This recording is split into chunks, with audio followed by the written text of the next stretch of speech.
अहमदनगर रामवाडी येथे 18 जूनला घडलेल्या घटनेच्या संदर्भात समाजवादी पक्षाचे अहमदनगर शहर जिल्हाध्यक्ष अभी हुसेन यांनी घटनासंदर्भात समाजवादी पक्षाचे आमदार अबू आझमी यांना प्रत्यक्ष भेटून सदर घटनेची माहिती दिली होती आणि सदर माहितीची दखल घेत समाजवादी पार्टीचे अबू आझमी यांनी विधानसभेत अहमदनगरमध्ये रामवाडी येथे घडलेली घटनासंदर्भात आवाज उठवला। सदर घटनेची चौकशी करण्यात यावी अशी मागणी केली होती।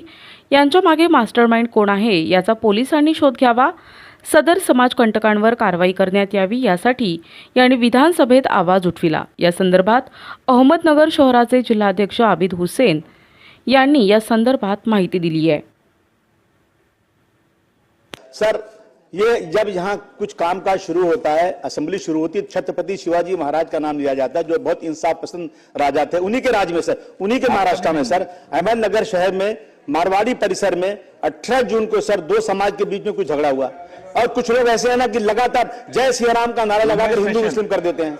अध्यक्ष महोदय, वहां हिंदू मुस्लिम कर दिया गया और एक बड़ी रैली निकाली गई जिसके अरे कौन है तुम लोग यार, वहां रैली निकाली गई, रैली निकाल करके सर एक माहौल खराब कर दिया गया होगा। अध्यक्ष महोदय, उसके बाद दिल्ली गेट शाही मस्जिद पर पथराव किया गया और उसके बाद चितले रोड पर दरगाह पर पथराव किया गया। इसके बाद पाइपलाइन रोड पर 5 स्टार बेकरी में 11:30 बजे सर जो गरीब मुसलमान बच्चे यूपी से नौकरी करने आए थे, सोए हुए थे, उनको मारा गया सर और उसमें से एक बच्चा वेंटिलेटर पर है। कोई गलती उसकी नहीं सर, वो सो रहा था लेकिन वो जाकर उसके पर हमला कर दिया। महोदय, इस घटना के में जो केस दर्ज हुआ है सर, उसमें सिर्फ 4 लोग पकड़े गए जबकि 30 से 40 लोग का मौत था।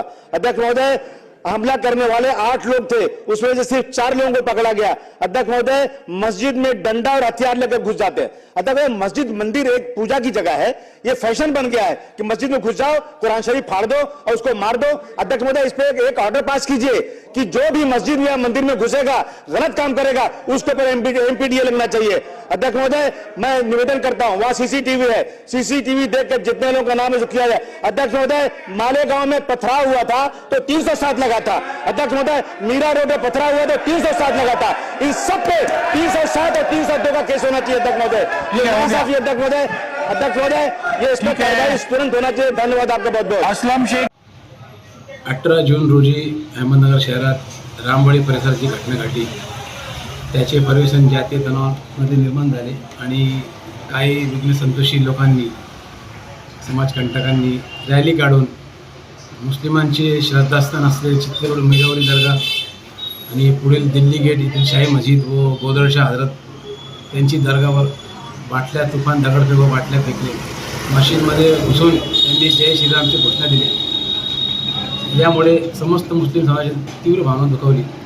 नंतर त्यापुढे त्यांनी तसंच जमाव 40-50 लोकांचे जमाव सावेडी भागात 5 स्टार बेकरीमध्ये ते घुसले। तिथे पण परप्रांतीय जे आलेले कामगार ते झोपेत असताना त्यांच्यावर प्राणघातक हल्ला केला। एवढे अत्याचार झाले असताना पोलिसांनी मात्र बघीची भूमिका घेतली।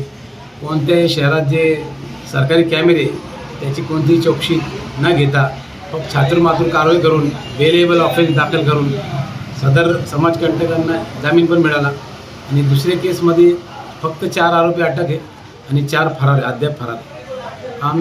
म्हणून आम्ही सदर सर्व प्रकरणाची सखोल चौकशी व्हावी व त्याच्या वाचा फोडावी आणि अत्याचार पीडित मुस्लिमांना न्याय मिळावा, शहरात दहशतीचे राजकारण बंद व्हावे म्हणून आमदार अबू आझमी साहेब, समाजवादी पार्टीचे प्रदेशाध्यक्ष यांना आम्ही समक्ष भेटले, आमची शिष्टमंडळ चर्चा केली, त्यांना सखोल आम्ही सर्व माहिती दिली। त्यानंतर त्यांनी आम्हाला आश्वासन दिले की पावसाळी अधिवेशनात मी सदर प्रश्न मांडू आणि आज त्यांनी जोरदार